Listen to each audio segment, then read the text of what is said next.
Hello, the internet, and welcome back to Road Hazard.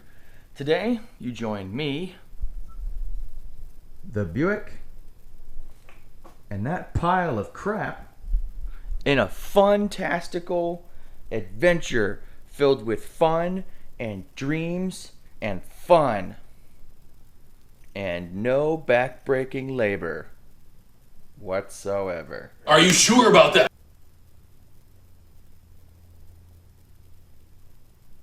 What we're doing today is unbodging the bodge we did last week. That's going to be front main seal again with a new harmonic balancer because the other one had a nasty little groove on it. So I got a bunch of stuff from Rock Auto and the local parts store. We're going to tear into this thing.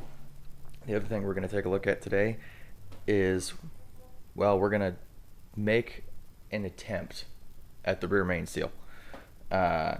If the situation here doesn't seem conducive to doing a rear main seal, we're not going to do it. But we're going to try.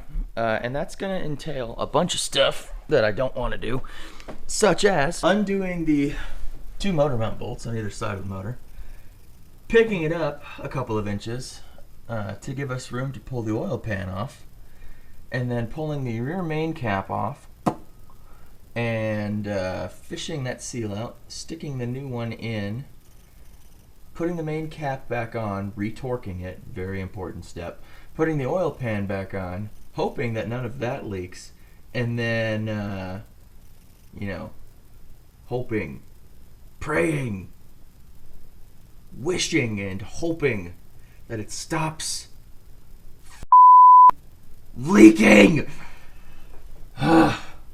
So that's what's happening. We're going to start with the front because that's really easy. In this box here from Rock Auto, we've got our rear main, timing cover, and water pump gaskets. And harmonic balancer. And yes, I did buy this kit because I intend on doing this seal the correct way this time. We'll pull the timing cover off. We'll do whatever repairs we might have to do on the timing cover itself, and then slap it all back together. So the other thing that we're going to do while we're in there is cry. There are a few things in life I hate more than these gloves. My hands are already sweaty, and I hate the feeling because my hands are just going to be wet and sticky and gross inside the glove as well as on top of them. But I burned all my fingertips off last week with a sauce of chemicals we were using, and they still kind of hurt. So I'm going to complain about these for the entirety of the video. Sorry. Here's the sitch. We used our sketchy Harbor Freight puller and got the old balancer off. It was probably time to replace this one anyway, even if it didn't have that groove in it, just based off of the fact that the rubber was starting to come apart. This probably would have spun. But you can really see the separation on the back. It's just kind of squeezing out. But the worst of it is that groove. I thought maybe it was supposed to be there because it looked like machined, but I guess it was just, machined by the engine. So that ain't gonna work, obviously. But don't hit my rubber scarf. What will work is this new one. Now, what's fun about websites like Rock Auto, right? It's basically the same exact parts you find at your local parts house, but this was $30, and to get the exact same balancer from my local parts store, like AutoZone, Advance, whatever, would have been $190. So yeah, we'll take it. Got that guy. Nice the sheen surface there. We'll clean this up with some brake clean and a rag before we throw it on the car. But that will be step number uno. Now, I'm not going to throw it on yet because we still have to dismantle the rest of the entire engine. Exaggerating, of course, we're just taking the pan off, but we'll do that last. So I just wanted to show it to you, but that's what the rubber is supposed to look like. Pressed in like that. After years of wear and tear, that's what they start to do. They just come apart, it squeezes out, and then eventually what'll happen is the outer ring will just spin on the inner ring, and your timing tabs will be all wrong. So that is why you have to replace those when they start to look like this. And also because you'll have a super annoying front main seal leak that will not go away because there's a giant groove. That's another reason to replace it.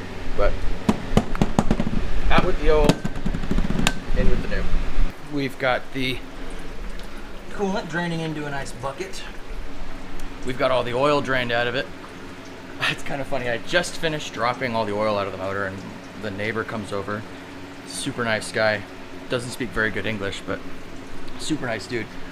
And he's like, do you have any used oil?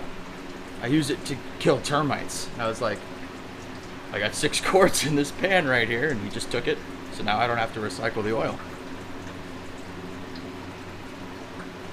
I think we have all of the coolant drained out of this.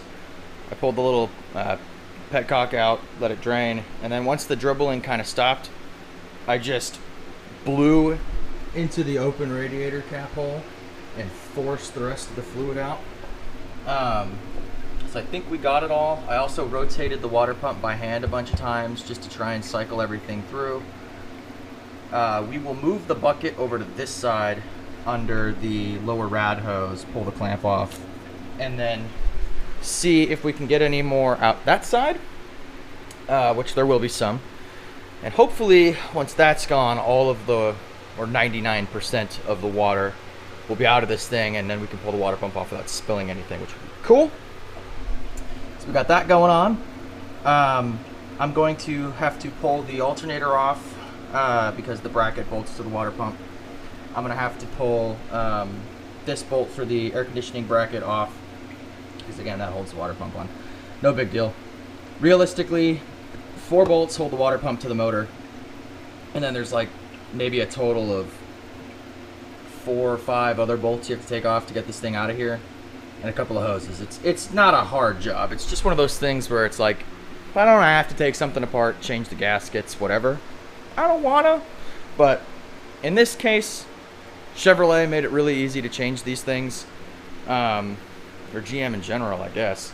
I should say I do like the timing cover setup and the water pump setup on the small block Chevy a lot more than I like it the way it's set up on AMCs, Fords, and Mopars, which is, you know, that whole ridiculous timing cover setup thing. We've done it on the channel before a bunch of times, so you can reference that here if you want to see me do that a couple of times. But I like this way better, much simpler. It's kind of the name of the game here. So I'm going to pull all this stuff off, and the next time you get in here, you'll see the front of an engine block without a water pump on it. How exciting. Alright, the whole front of the motor is now removed. Our timing cover bolts are all out, so we'll go ahead and get in there with our timing cover removal tool. Try and crack the seal on that guy. Oh yeah, there we go. That was easy. This isn't very hard usually when the engine's been apart recently, which this one has.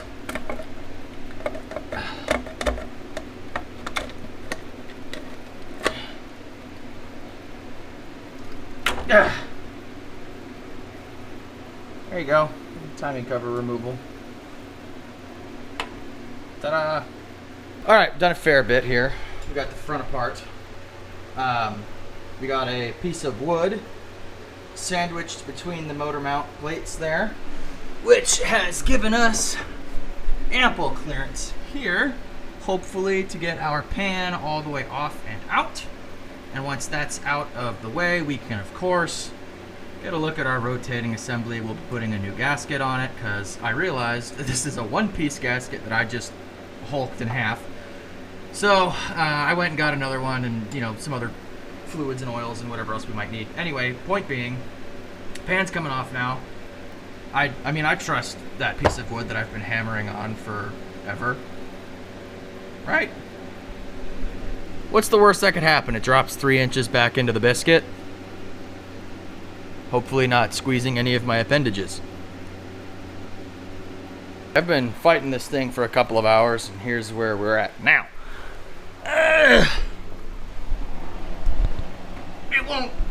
It won't come out further than that, so we're working around it.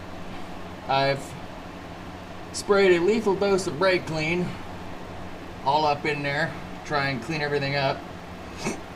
I have cleaned up all of the RTV over the rear end of the pan there. All the surfaces are nice and clean. So, where does that leave us? We got to fish the new gasket on over the end of the dipstick tube on the other side. Fit that in there. Then, we have to put the front timing cover on because the front of the pan and the back of the pan both seal simultaneously. You're gonna put that on. Then we put the gasket holder doohickey majigger thingies on to hold the gasket up into place. We RTV the appropriate RTVable places, the corners in the front and back, and then once those are all globbed and it's tacked up nice, we throw the pan on and get it tight, and that should be that. Now you might be wondering why we're not pulling it all the way out. Like you said, I struggled for an hour to try and get the pan off, ended up not doing it. Why is that? The reason being, the rear main seal isn't actually leaking. It was all the oil pan. It was dry. It's wet now because I sprayed it with brake clean. There's no oil in there. There was no oil on it. I looked before I sprayed it, trust me. What did happen was all that scraping and glue globbing I did probably ended up in the oil pan. I have 2 quarts of crummy oil that I will put into the car, and we will just pull the drain pan or the drain plug out and flush all that stuff out through the bottom before we put the new fresh oil in. I almost forgot to share one of the things I discovered with you that we will not be fixing. Well, we will be fixing, but improperly at first, and then once parts get here, we will fix it correctly. And this is that. So, this is half of a motor mount. That's the biscuit there that's supposed to be attached to the top part of the mount there on the motor. It's not. It actually goes like that. So I ordered one. It won't be here till Sunday, and today is not Sunday, so I actually don't remember what day today is. So what we're gonna do is the Cheap Thrills Dart method of securing things, which is we're gonna hose clamp the 2 pieces of the upper motor mount together, and that'll be good enough until the part gets here, and then we'll come back in here and undo that 1 bolt, pick up the engine a little bit, and replace that piece of the mount. And you might be wondering, like, you know, why not just, you know, leave it apart until the mount gets here and then just put it in since it's already there. Well, I'll tell you why. I daily drive this car, and all my other cars are still in Idaho. So, yeah, we're gonna hose clamp it. The oil pan is back on. It was a gigantical pain in the rumpus, but it's on there. It's glued in place. Will it stop leaking? God, I hope so, but I'll be honest, I'm not super confident. So we're going to just pretend it's good. And I've got a little secret backup plan if it decides to leak anymore.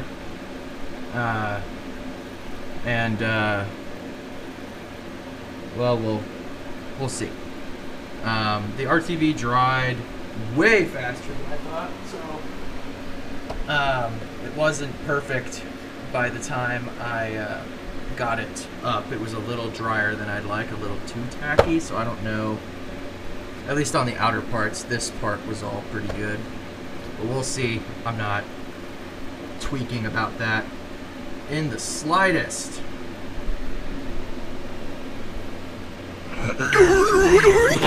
Now that we've got that back on, start putting the front back together. And then, actually probably first we'll put it back on the mounts. Put the motor mounts back on. We'll fix that one. I'll Cheap Thrills Dart. The internet will tell you that this is possible, but somewhat challenging. Are the direct words I read in the forum. No. It is 7:25. I've been flopping around on my damn back for almost 12 hours. Don't do it. Pay somebody to do it. Unless you have a lift or an engine hoist. If I had an engine hoist here, this would have been clown shoes easy. I should have prefaced with that. If you have a lift or an engine hoist, you're fine. If you're doing it with a jack and a 4x4 and some 2x4s, don't. Do not let it leak. Ugh. I am so frustrated right now. I can't even begin to tell you how done I am with this. But on the other nose, you know, we got the motor mount in. That's good. And I'm realizing now that our fan shroud, you know, being all chewed up, that was probably because this motor mount was trashed and just flopping all over the place. So maybe if we get that straightened out one more time and bolt it back on, it won't chew itself up. Nick said naively. This monstrosity is glooped back together very ugly, horribly, but functionably. God, I hope. We'll put the rest of the engine together, I guess.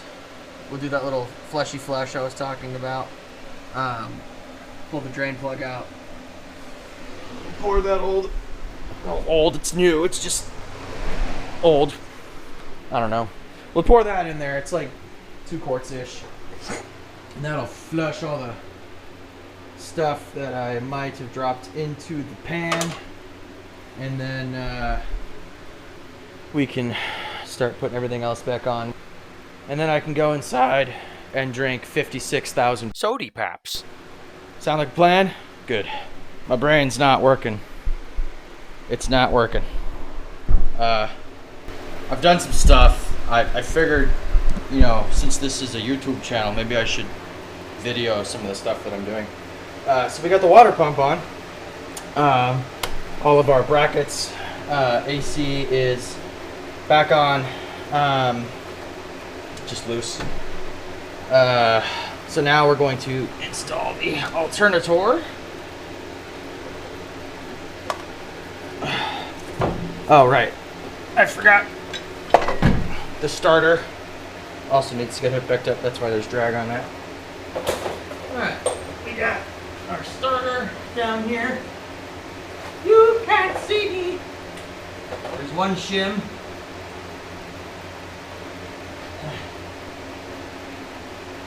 The shim fell out. Just let me be done. I want to be done.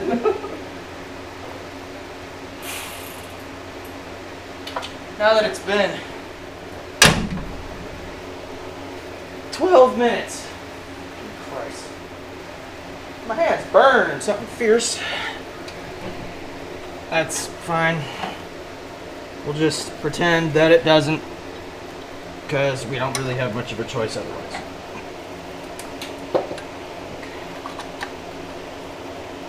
I need to get that. Oh, I think it fell into my brother's stupid floor. No, I got it. Just kidding. I hate that floor. He loves it because he loves everything that's inconvenient and stupid. That's why he likes Teslas. Yep, I said that. Get over it. But Nick, it's the car of the future. No. No. It's the car you buy when you want people to think you like cars, but you actually don't. It's the car you buy when you want the world to know that there is not an ounce of testosterone in your entire body. Yep. I said that. Well, Nick, if you had a Tesla, you wouldn't be doing this right now. Yeah, you know what? I like doing this. Even though I complain about it, every second that I'm doing it, I like doing it. It may not sound like I'm having fun, but I am. I just needed to give myself a little bit of wibble. The other thing kind of bugs me about electrical automobiles is that even if you wanted to be a car guy and you had a Tesla, what are you going to do to it? Can't work on it. I put a new steering... Who cares? Nope. Nope. New wheels on your brand new car isn't a build. It's a car with wheels on it. Sorry, not sorry. There we go. Oh, crap, I forgot to turn this. Damn it! Ugh. No! Ugh, damn. Oh, there goes that clamp again. There we go.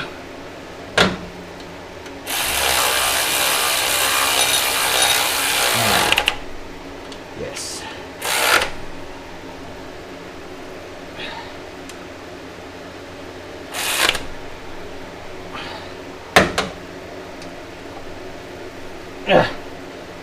Oh, well, oh no. What did this pull out from? Is it this? Is it that? Probably that. It's a 2-wire plug with 1 wire in it.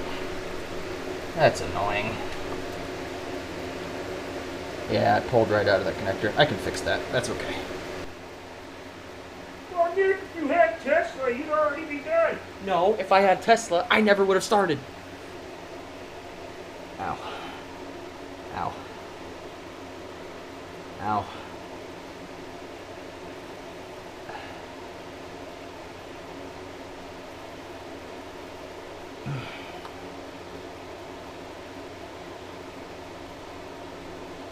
I don't know which terminal this is, but I think it's the field. That'll work. Improvise, adapt, overcome. That worked perfectly.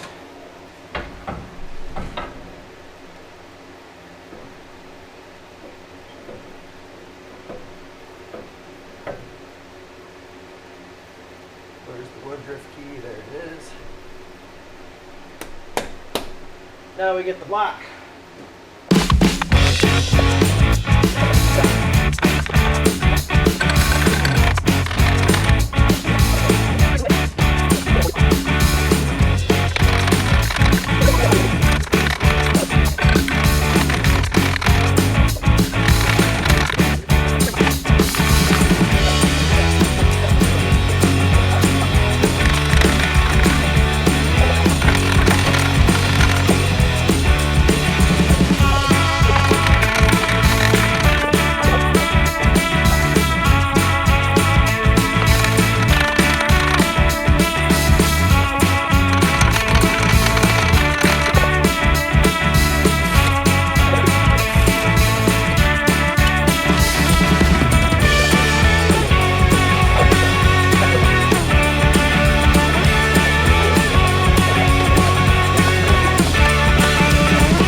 That's hot.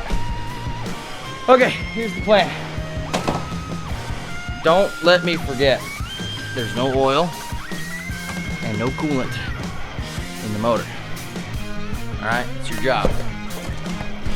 Don't let me forget. We'll be back tomorrow. In the meantime, you know, here's a picture of a squirrel riding a toaster in space. Thank you. Sleep and libations have occurred. It is the following morning. I got somewhere I have to be in like half an hour. So I got to throw some oil and some water in this thing. Oil, water, hope and pray nothing broke. Or we didn't like accidentally smear our TV on the pickup tube or something. And then, you know, blow it up. Okay, we've got all the fluids filled. Now we're in the car. We're gonna start it.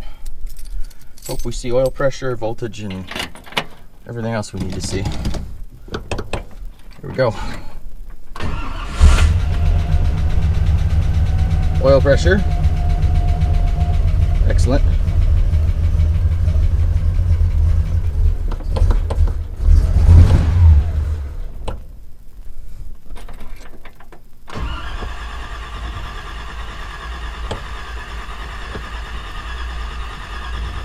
on, honey.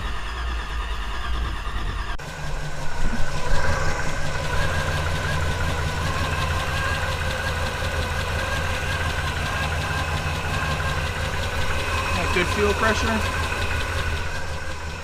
It was just flooded. I gave it some more throttle and it started right up.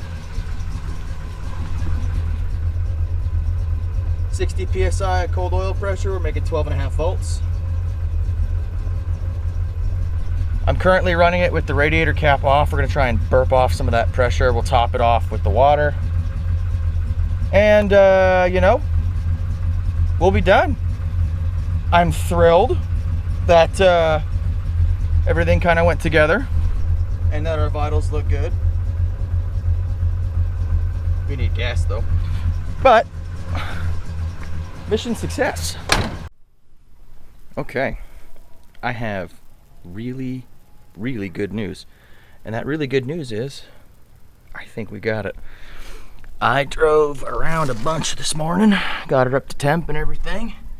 First of all, hose clamp motor mount, totally worked. Second of all, you'll notice we don't really have any leakage down here. I drove probably 20 miles or so, not a super long drive, just long enough. And we have no leakage. Excellent. We're not leaking any water. We're not leaking oil from up here, at least for right now. Oh, we gotta cross everything. We did have some residual drips off of the transmission just from all the oil that's sprayed down there from when I parked earlier. But I looked and I didn't see any drippage around the rear of the vehicle. Ooh. So hopefully we've done it.